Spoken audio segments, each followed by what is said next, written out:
Hi. ഈ ഒരു സെഷനിൽ നമ്മുടെ HVAC സിസ്റ്റത്തിന്റെ രണ്ടാമത്തെ ലെറ്ററായ വെന്റിലേഷന്റെ ഡീറ്റെയിലിംഗ് ആണ് നമ്മൾ നോക്കുന്നത്. ഇപ്പൊ വെന്റിലേഷൻ സിസ്റ്റം HVACയിൽ നമ്മൾ ഡിസൈൻ ചെയ്യുന്നത് ആഷ്ട്രേ സ്റ്റാൻഡേർഡ് 62.1 ബേസ് ചെയ്തുകൊണ്ടാണ്. ആഷ്ട്രേ എന്ന് പറയുമ്പം നമുക്ക് ഡിസൈനിങ്ങിന് വേണ്ടി നമ്മൾ റെഫർ ചെയ്യുന്ന സ്റ്റാൻഡേർഡ് ആണ്.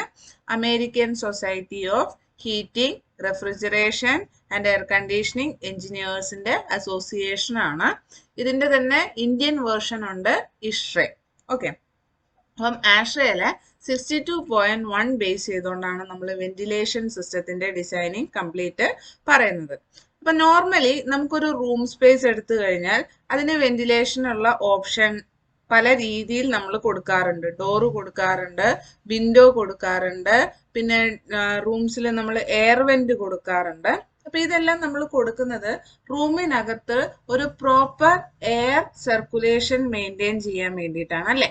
അപ്പം എന്താണ് വെന്റിലേഷൻ എന്ന് ചോദിച്ചു കഴിഞ്ഞാൽ സിംപ്ലി നമുക്ക് പറയാം എക്സ്ചേഞ്ചിങ് ഓഫ് എയർ അല്ലെങ്കിൽ റീപ്ലേസിംഗ് ഓഫ് എയർ ആണ് വെന്റിലേഷൻ എന്ന് പറയുന്നത്. അതല്ലെങ്കിൽ the act of supplying fresh air and get rid of foul air. ഒരു റൂമിനകത്ത് ഇംപ്യൂർഡ് ആയിട്ടിരിക്കുന്ന എയറിനെ പുറത്തോട്ടെടുത്ത് കളഞ്ഞ് ഓക്സിജൻ റിച്ച് ആയിട്ടുള്ള എയറിനെ റൂമിലേക്ക് സപ്ലൈ ചെയ്യുന്ന പരിപാടിയെയാണ് നമ്മൾ വെന്റിലേഷൻ എന്ന് പറയുന്നത്. അപ്പൊ റൂമിനകത്ത് ഇംപ്യൂർഡ് ആയിട്ടുള്ള എയർ വലിച്ചെടുത്ത് കളയാൻ വേണ്ടി നമ്മളൊരു സിസ്റ്റം സെറ്റ് ചെയ്യും. അതിനെ നമ്മൾ എക്സോസ്റ്റ് സിസ്റ്റം എന്ന് പറയും. പിന്നെ നമുക്ക് റൂമിലേക്ക് ഓക്സിജൻ റിച്ച് ആയിട്ടുള്ള ഫ്രഷ് എയർ സപ്ലൈ ചെയ്യാൻ വേണ്ടി നമ്മൾ അടുത്തൊരു സിസ്റ്റം സെറ്റ് ചെയ്ത് കൊടുക്കും. അതിനെ നമ്മൾ ഫ്രഷ് എയർ സിസ്റ്റം എന്ന് പറയും. അപ്പൊ ഈ ഫ്രഷ് എയറും എക്സോസ്റ്റ് എയറിന്റെയും ഈ എക്സോസ്റ്റ് സിസ്റ്റത്തിന്റെയും കോമ്പിനേഷൻ ആണ് നമുക്ക് വെന്റിലേഷൻ എന്ന് പറയുന്നത്. അപ്പം അത് എ കൈൻഡ് ഓഫ് എക്സ്ചേഞ്ചിങ് ആണ് അല്ലെങ്കിൽ റീപ്ലേസിംഗ് ആണ് എന്ന് വേണമെങ്കിലും നമുക്ക് പറയാം.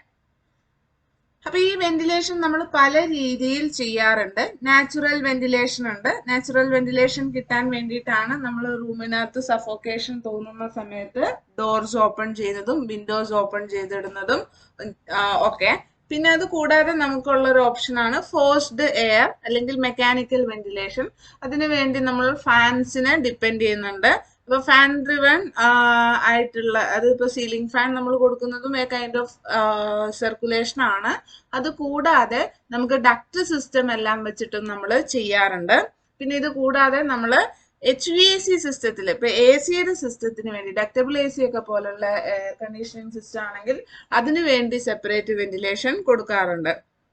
അപ്പം എവിടെയൊക്കെയാണ് വെന്റിലേഷന്റെ സ്കോപ്പ് എന്നുള്ളത് നമ്മൾ വഴിയെ പഠിക്കും. അതിന്റെ ഡിസൈനിങ്ങും നമ്മൾ ഇനി അങ്ങോട്ട് ഡിസ്കസ് ചെയ്യുന്നുണ്ട്. നെക്സ്റ്റ് നമുക്ക് നോക്കാനുള്ളത് എന്തിനാണ് നമ്മൾ വെന്റിലേഷൻ ചെയ്യുന്നത് എന്നുള്ളതാണ്. അപ്പൊ വെന്റിലേഷൻ നമ്മൾ മെയിൻലി റൂമിനകത്ത് ചെയ്യുന്നത് ഒന്ന് റൂമിനകത്ത് ഇംപ്യൂർഡ് ആയിട്ടുള്ള പല രീതിയിലുള്ള എയർ ഉണ്ടാകും. എയർ അല്ലെങ്കിൽ ഗ്യാസ് റൂമിനകത്ത് പ്രസന്റ് ആയിരിക്കും. അതിൽ മെയിൻലി ഒന്ന് കാർബൺ ഡയോക്സൈഡിന്റെ ലെവല് അത് നമുക്ക് കുറയ്ക്കണം. ഇപ്പൊ ആൾക്കാർ കൂടുന്ന സ്ഥലങ്ങളാണെന്നുണ്ടെങ്കിൽ നമ്മൾ ബ്രീത്ത് ഔട്ട് ചെയ്യുന്നുണ്ട്, ഈ എയർ എല്ലാം റൂമിൽ തങ്ങി നിൽക്കും. അപ്പം അങ്ങനെ വരുമ്പോൾ ആ എയറിനെ പുറത്തോട്ട് എടുത്ത് കളയണം. സോ അതിന് വേണ്ടിയിട്ട് നമുക്ക് യൂസ് ചെയ്യാം. പിന്നെ സിഗരറ്റ് സ്മെല്ല് ഒരു ഇഷ്യൂ ആയിരിക്കും. പിന്നെ റൂമിനകത്ത് വരുന്ന ഫൗൾ ഓർഡേഴ്സ്, ഫൗൾ സ്മെല്ല് ഒരു ഫാക്ടറാണ്. പിന്നെ റൂമിനകത്ത് ഫ്ലെയിമബിൾ ആയിട്ടുള്ള ഗ്യാസോ കാര്യങ്ങളോ ഉണ്ടെങ്കിൽ അതിൻ്റെ കോൺസെൻട്രേഷൻ കുറയ്ക്കണം.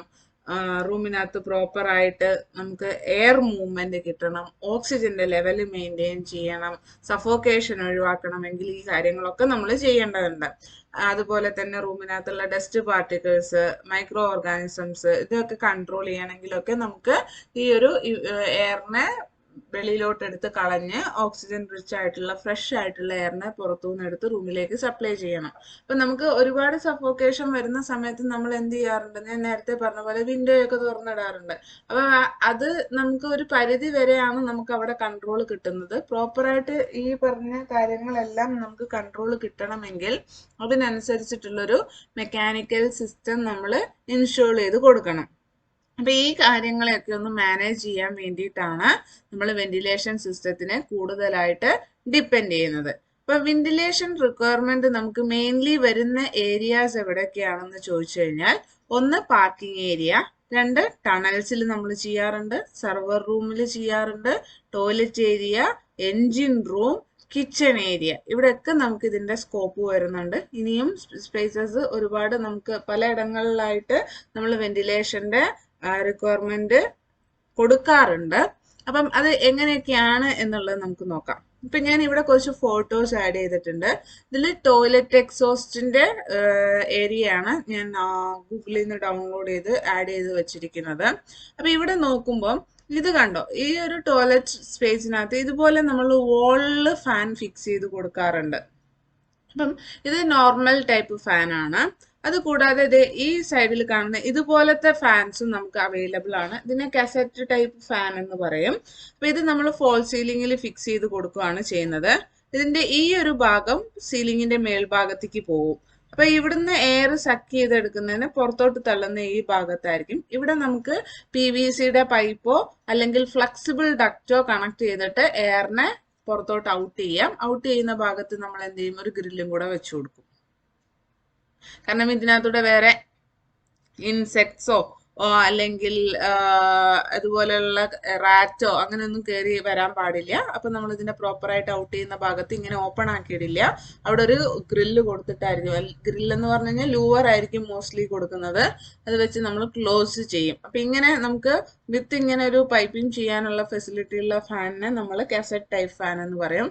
ഇതാണെങ്കിൽ നമുക്ക് ഡക്റ്റ് ഒന്നും കൊടുക്കേണ്ട ആവശ്യമില്ല, വോളിൽ ഡയറക്റ്റ് ഫിക്സ് ചെയ്ത് കൊടുത്താൽ മതി.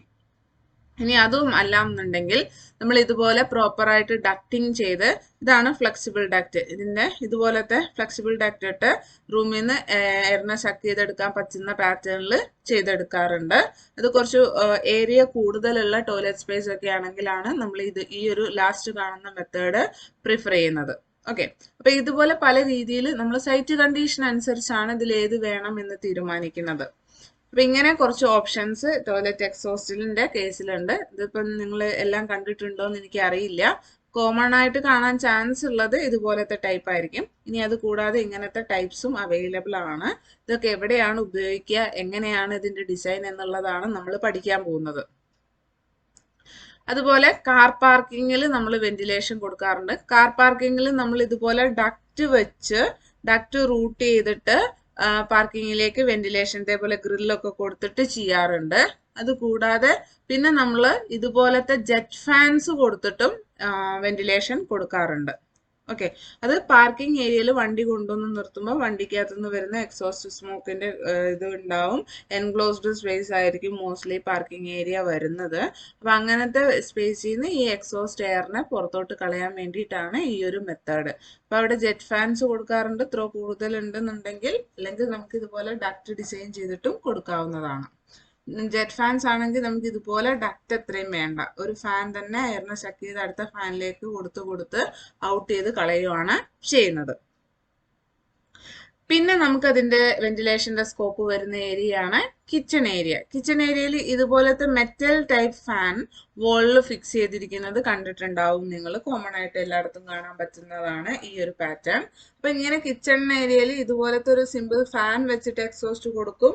പിന്നെ നമുക്ക് ഇതുപോലെ ഹുഡ് സെറ്റ് ചെയ്തിട്ട്, ഇതിനെ പറയും ഹുഡ് എന്ന്, അല്ലെങ്കിൽ ഇലക്ട്രിക് ചിമ്മിനി എന്ന് ചിലർ പറയും. അപ്പം ഈ ഇതുപോലത്തെ ഹുഡ് കൊടുത്തിട്ട് ചെയ്യാറുണ്ട്. ഹുഡിൽ നിന്ന് ഇതുപോലെ ഡക്റ്റ് കണക്ട് ചെയ്ത് അതിനെ വെളിയിലോട്ട് ഔട്ട് ചെയ്യുന്ന രീതിയിൽ. ഇനി ഇൻഡസ്ട്രിയൽ ടൈപ്പ് ഹുഡ് ആണെങ്കിൽ ഈ ഫസ്റ്റ് കാണുന്ന പിക്ചറാണ്. ഓക്കെ, ഇതാണ് അതിന്റെ ഹുഡ്. ഈ കാണുന്നത് അതിന്റെ ഫിൽറ്റർ വരുന്ന ഭാഗമാണ്. അതിൽ നിന്ന് ഇതേപോലെ ഡക്റ്റ് കണക്ട് ചെയ്ത് അതിനെ നമ്മളൊരു കോമൺ ഡക്റ്റിലൂടെ ഔട്ട് ചെയ്ത് കൊണ്ടുപോകുന്ന രീതിയിലും ചെയ്യാറുണ്ട്. അപ്പൊ കിച്ചൺ ഹുഡ് ഡിസൈനിങ്ങിലും കിച്ചന്റെ സ്പേസിനകത്തുള്ള എക്സോസ്റ്റിന്റെ കാര്യങ്ങളിലും നമുക്ക് വെന്റിലേഷന്റെ സ്കോപ്പ് വരുന്നുണ്ട്. ഇതിൽ ഏത് വേണം എന്നുള്ളത് നമ്മൾ കിച്ചൺ സ്പേസിനെ ബേസ് ചെയ്തുകൊണ്ടാണ് തീരുമാനിക്കുന്നത്. പിന്നെ നമുക്ക് എൻജിൻ റൂം. ഇപ്പം എൻജിൻ റൂം എന്ന് പറഞ്ഞു കഴിഞ്ഞാൽ ഇപ്പം ഷിപ്പിന്റെ ആകാം, ബോട്ടിന്റെ ആകാം, അല്ലാതെ നമ്മുടെ ഇൻഡസ്ട്രിയൽ സ്പേസിന്റെ ആകാം, ബോയിലറിന്റെ ആവാം. അങ്ങനെ ഹീറ്റ് പ്രൊഡ്യൂസ് ചെയ്യുന്ന എന്ത് എക്യുപ്മെന്റ് വർക്ക് ചെയ്യുന്ന ഏരിയാസ് ആണെന്നുണ്ടെങ്കിലും അവിടെയും നമ്മൾ വെന്റിലേഷൻ കൊടുക്കാറുണ്ട്. അതിന്റെ സ്കോപ്പാണ് ഇവിടെ കാണുന്നത്. അപ്പം എക്സസ് ആയിട്ട് ആ റൂമിനകത്ത് ജനറേറ്റ് ആവുന്ന ഹീറ്റിനെ നമ്മൾ പുറത്തോട്ട് എടുത്ത് കളയാൻ വേണ്ടിയിട്ട് എക്സോസ്റ്റ് സിസ്റ്റവും അതുപോലെ റൂമിലേക്ക് ഫ്രഷ് എയറിനെ ഫീഡ് ചെയ്യാൻ വേണ്ടിയിട്ട് ഫ്രഷ് എയർ സിസ്റ്റവും നമ്മൾ കൊടുക്കും. അപ്പൊ എൻജിൻ റൂമിനകത്ത് നമ്മൾ ഇതുപോലെ വെന്റിലേഷൻ സിസ്റ്റംസ് പ്രൊവൈഡ് ചെയ്യാറുണ്ട്. പിന്നെ നമുക്ക് ടണൽസിനകത്ത് നമ്മൾ നമ്മുടെ ട്രാഫിക്കുള്ള ടണൽസ് ആണെങ്കിൽ ടണൽസിനകത്ത് ഒബ്വിയസ്ലി നമ്മൾ ഈ ഒരു വെന്റിലേഷൻ സിസ്റ്റം കൊടുക്കാറുണ്ട്. ടണലിൽ നമുക്ക് ഡക്റ്റ് അടിക്കുന്നത് പോസിബിൾ അല്ല, കാരണം കിലോമീറ്റേഴ്സ് ലെങ്ത് ഉണ്ടാകും. അപ്പൊ നമ്മൾ അവിടെ ഈ ഒരു ഫോഴ്സിൽ എയറിന്റെ സക്ഷൻ നടക്കണമെങ്കിലും അതിനെ ഔട്ട് ചെയ്ത് കളയണം എന്നുണ്ടെങ്കിലും നമ്മൾ ഈ കാണുന്ന ടൈപ്പ് ഇതിനെ ജെറ്റ് ഫാൻ എന്ന് പറയും. ജെറ്റ് ഫാൻസ് ആണ് യൂസ് ചെയ്യുന്നത്. ഈ ടണലിനുള്ളിൽ എൻക്ലോസ്ഡ് സ്പേസ് ആയിരിക്കുന്നതുകൊണ്ട് അവിടെ വെഹിക്കിൾസിൽ നിന്ന് വരുന്ന എമിഷൻസ്, സ്മോക്കിന്റെ എമിഷൻസ് കൺട്രോൾ ചെയ്യാൻ വേണ്ടിയിട്ടാണ് നമ്മൾ ടണലിൽ വെന്റിലേഷൻ കൊടുക്കുന്നത്. ഇനി ഇത് കൂടാതെയും നമ്മൾ ഡി ജിക്ക് എക്സോസ്റ്റ് കൊടുക്കാറുണ്ട്. ഡി ജി എന്ന് പറയുന്നത് ഡീസൽ ജനറേറ്റർ, അതിനൊക്കെ നമ്മൾ എക്സോസ്റ്റ് കൊടുക്കാറുണ്ട്. സെർവർ റൂമിൽ കൊടുക്കാറുണ്ട്. അങ്ങനെ ഒരുപാട് ഏരിയാസിൽ നമുക്ക് ഈ ഒരു വെന്റിലേഷന്റെ സ്കോപ്പ് വരുന്നുണ്ട്. അപ്പൊ വെന്റിലേഷന്റെ സ്കോപ്പിൽ മെയിൻലി നമ്മൾ എക്സോസ്റ്റും ഫ്രഷ് എയറും ആണെന്ന് പറഞ്ഞു. അപ്പൊ നമുക്ക് ഇതിൽ ഏത് സിസ്റ്റം ആണെങ്കിലും ഏത് ഏരിയ ആണെങ്കിലും മെയിൻലി ആദ്യം കണ്ടുപിടിക്കേണ്ടതെന്ന് പറയുന്നത് എക്സോസ്റ്റ് എയർ ക്വാണ്ടിറ്റിയാണ്. എത്രത്തോളം എയറിനെ പുറത്തോട്ട് എടുത്ത് കളയണം, അതുപോലെ എത്രത്തോളം എയറിനെ അത് മേക്കപ്പ് ചെയ്യാൻ വേണ്ടി റൂമിലേക്ക് നമ്മൾ സപ്ലൈ ചെയ്ത് കൊടുക്കണം. ഈ രണ്ട് എയർ ക്വാണ്ടിറ്റി കാൽക്കുലേറ്റ് ചെയ്യുന്നത് എങ്ങനെയാണ് എന്നുള്ളതാണ് ആദ്യം പഠിക്കേണ്ടത്. അതിനെ ബേസ് ചെയ്തുകൊണ്ടായിരിക്കും ബാക്കി ഡിസൈനിങ് കാര്യങ്ങളെല്ലാം വരുന്നത്. ഓക്കെ, അപ്പം എയർ ക്വാണ്ടിറ്റി അല്ലെങ്കിൽ എയർ ഫ്ലോ റേറ്റ് എന്ന് പറയുന്നത് എക്സോസ്റ്റ് എയർ ക്വാണ്ടിറ്റി എന്നല്ലേ പറഞ്ഞത്. അപ്പൊ എക്സോസ്റ്റ് എയർ CFM എന്ന് വേണമെങ്കിലും നമുക്ക് പറയാം.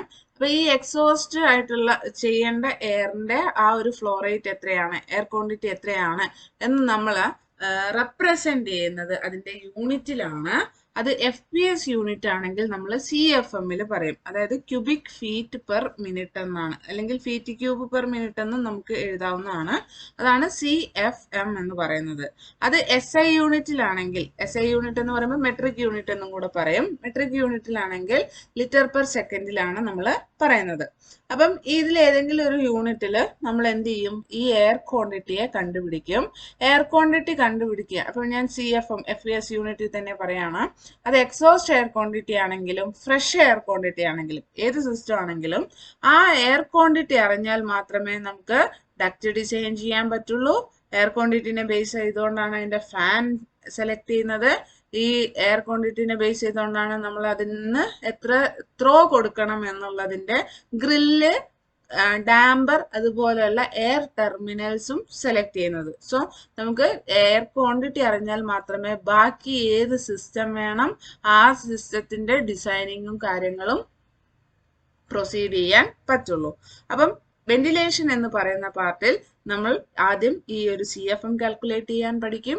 അതിനുശേഷം അതിനെ ബേസ് ചെയ്തുകൊണ്ട് നമുക്ക് ഡക്റ്റിംഗ് സിസ്റ്റം ഉള്ള സിസ്റ്റം ആണെങ്കിൽ ഡക്റ്റ് ഡിസൈൻ ചെയ്യുന്നതും അതിന്റെ ഗ്രില്ല് ഡിസൈൻ ചെയ്യുന്നതും പഠിക്കും. എങ്ങനെയാണ് ഫാൻ സെലക്ട് ചെയ്യുന്നത് എന്നുള്ളതും നമ്മൾ പഠിക്കും. അപ്പൊ വെന്റിലേഷൻ എന്താ എന്നുള്ളതിനെ കുറിച്ചൊരു ഐഡിയ ആയി എന്ന് വിചാരിക്കുന്നു. സിംപ്ലി നമുക്ക് പറയാം എക്സ്ചേഞ്ചിങ് ഓഫ് എയർ അല്ലെങ്കിൽ റീപ്ലേസിംഗ് ഓഫ് എയർ ആണ് വെന്റിലേഷൻ സിസ്റ്റം. ഇപ്പൊ വെന്റിലേഷൻ സിസ്റ്റത്തിൽ നമ്മൾ പഠിക്കേണ്ടത് എക്സോസ്റ്റ് എയർ ക്വാണ്ടിറ്റി എത്രയാണെന്നുള്ളത് നമ്മുടെ ഒരു റൂമിനെ സംബന്ധിച്ച് അത് കാൽക്കുലേറ്റ് ചെയ്യാൻ അറിഞ്ഞിരിക്കണം. അപ്പം അവിടുന്ന് ആ ഒരു എക്സോസ്റ്റ് എയറിനെ എക്സ്ട്രാക്ട് ചെയ്ത് കളഞ്ഞാൽ അതിനെ മേക്കപ്പ് ചെയ്യാൻ വേണ്ടി എത്ര ക്വാണ്ടിറ്റി ഫ്രഷ് എയർ റൂമിലേക്ക് സപ്ലൈ ചെയ്യണം എന്നുള്ളത് അറിഞ്ഞിരിക്കണം. അപ്പൊ ആ എയർ ക്വാണ്ടിറ്റി അറിയാമെന്നുണ്ടെങ്കിൽ അത് ബേസ് ചെയ്തുകൊണ്ട് അതിന്റെ ഫാൻ സെലക്ഷൻ, അതിന്റെ ഡക്റ്റിംഗ് സിസ്റ്റം സെലക്ഷൻ, അതിന്റെ ഗ്രിൽ സെലക്ഷൻ, അതായത് കംപ്ലീറ്റ് എയർ ഡിസ്ട്രിബ്യൂഷൻ സിസ്റ്റം എങ്ങനെ ചൂസ് ചെയ്യണം എന്നുള്ളതും അതിന്റെ സെലക്ഷനും നമ്മൾ പഠിക്കും. Okay, next topic air conditioning ആണ്. അത് നമുക്ക് നെക്സ്റ്റ് പാർട്ടിൽ ഡിസ്കസ് ചെയ്യാം.